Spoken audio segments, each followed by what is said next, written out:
রুহুটারে কবজা কইরা আজরাইল নিব ধইরা আর শুনতো কাইয়া রইব কইরা কে শুনবে কার কান্দা গো ও আল্লাহ ও আল্লাহ ও আল্লাহ আমি এক পাপিষ্ঠ বান্দা। এভাবেই দেহটা পড়েছিল রাস্তার পাশে, রুহুটা কবজা করে নিয়ে গেছে আজরাইলে।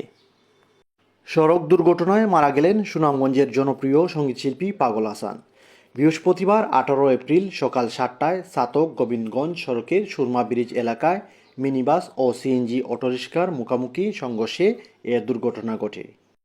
নিহতরা হলেন ছাতক উপজেলার শিমুলতলা গ্রামের দিলশাদ মিয়ার ছেলে মতিউর রহমান হাসান ওরফে পাগল হাসান ও আহাদ আলীর ছেলে সত্তার মিয়া।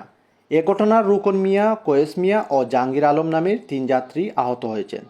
তাদের উন্নত চিকিৎসার জন্য Sylhet MG Osmani medical college হাসপাতালে পাঠানো হয়েছে। পুলিশ সূত্রে জানা যায়, সিএনজিটি যাত্রী নিয়ে দোয়ারা বাজার থেকে আসছিল। খালি বাসটি গোবিন্দগঞ্জ থেকে ছাতক যাচ্ছিল। পথে সুরমা ব্রিজ এলাকায় সিএনজি ও বাসের মুখোমুখি সংঘর্ষ ঘটে। এ সময় পাগল হাসান সহ আরেকজন ঘটনাস্থলেই মারা যান। অন্য 3 জন যাত্রী গুরুতর আহত হয়েছেন।